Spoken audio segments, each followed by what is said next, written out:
take a slow, deep breath and let your mind drift back to the winter of 1888, a real moment in American history, when the wind carries stories and the snow whispers secrets. It was March in the northeastern United States, New York, New Jersey, and the countryside beyond. People thought winter was ending, but nature had a different plan.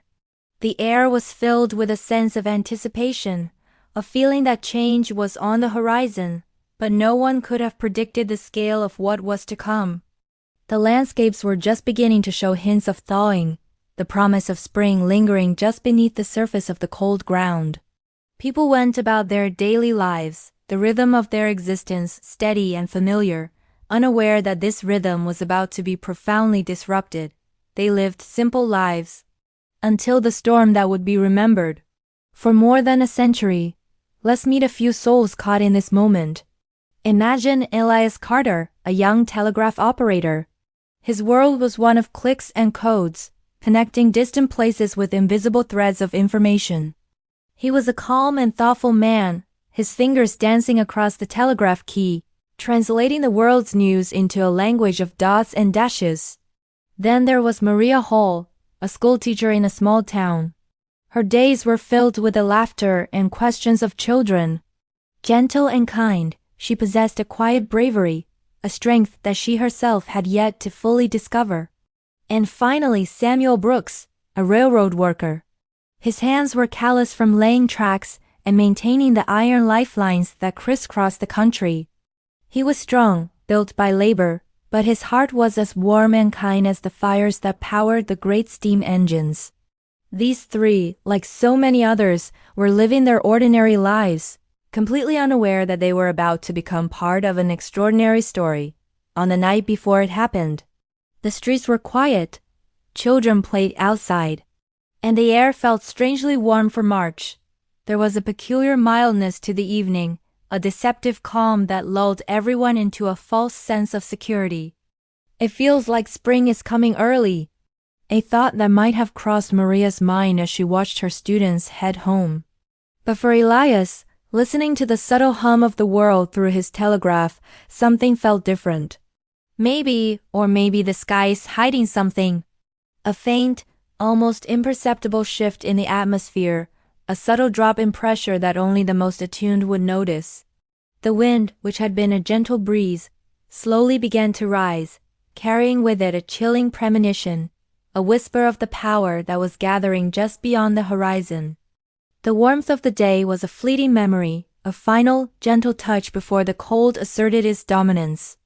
And then, in the early hours of March 12, 1888, the temperature dropped suddenly, the wind roared, snow fell so fast that people could not see their own hands.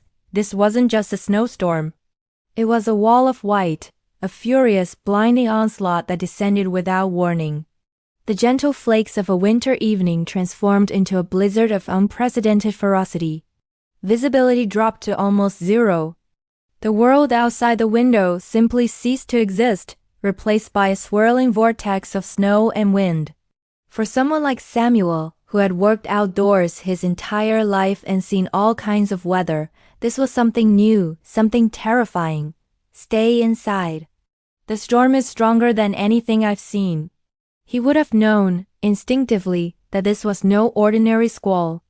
This was nature unleashing its full might, a force against which human strength and ingenuity meant very little.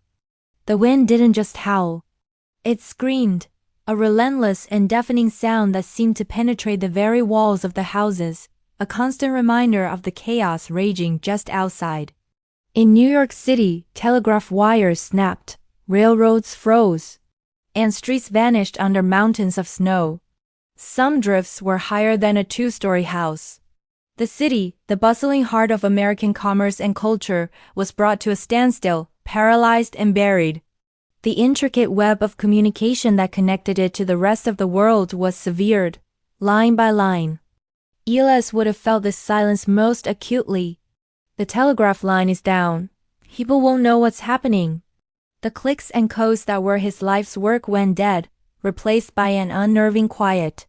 He was now as isolated as everyone else, cut off from news, from help, from any sense of what was unfolding beyond his immediate surroundings. In homes and public spaces, people huddled together, the initial shock giving way to a growing sense of unease. Maria, ever the protector, would have focused on her community. We must keep everyone calm. Just breathe, slowly. Her voice, a beacon of reassurance in the growing darkness, would have been a lifeline for those around her, a reminder that even in the face of overwhelming fear, there was still a need for composure and shared strength. In a small town in New Jersey, Maria gathered her students, keeping them warm with blankets and lanterns, waiting for help. The schoolhouse, normally a place of learning and play, became a sanctuary against the storm's fury. Based on real accounts of heroism from that time, we can imagine her shepherding the children who were stranded, unable to make it home through the blinding snow. Her gentle strength shone through as she rationed their small supply of food and fuel. "Kids, stay close, the storm will pass, I promise." Her soothing voice would have cut through the sound of the howling wind, a promise of safety in a world that had suddenly become hostile. Outside, the blizzard raged on, but inside the small wooden building, a small pocket of humanity endured. And heroes emerged from the whiteout. Samuel, the railroad worker, walked through the storm, step by slow step, to bring food and blankets, risking his life. He and others like him, ordinary people driven by an extraordinary sense of duty, became the saviors of their communities. His journey would have been a battle against the elements, each footstep a monumental effort against chest-deep snow and gale-force winds, guided only by memory and sheer determination. That night felt endless, as if time itself was frozen in white silence. But in every home, in every school, and every train station, people whispered hope to one another. The roaring wind was the only sound, a constant, menacing presence. The world was reduced to the space within four walls, illuminated by the flickering light of a candle or the warm glow of a hearth. The blizzard had isolated them, but it also brought them together. Strangers became neighbors, sharing what little they had. Stories were told, fears were voiced in hushed tones, and reassurances were offered in return. In the silence of his telegraph office, Elias might have whispered to himself, "A prayer for the dawn, when the sun rises. This will all be a memory." It was a hope shared by millions, a collective yearning for the return of light and the end of the long, dark, and terrifying night. The crackling of a fire was a comforting sound, a symbol of warmth and life against the crushing cold that lay just beyond the door. It was a night of survival, a testament to the resilience of the human spirit when faced with the overwhelming power of nature. When morning finally came, the storm had passed. The snow was deep, silent, and beautiful. As the sun touched the frozen world, the wind had died down, leaving behind a profound, almost sacred silence. The world was transformed, sculpted into a new and unfamiliar landscape of pure white. The devastation was immense, but the first light of dawn brought with it an undeniable sense of wonder. The same snow that had terrorized them now glittered in the morning sun, its beauty a stark contrast to its destructive power. For Elias, seeing the city emerge from its white cocoon was a moment of reflection. We survived. And America will learn from this, and learn it did. The Great Blizzard of 1888 exposed the vulnerability of the nation's infrastructure.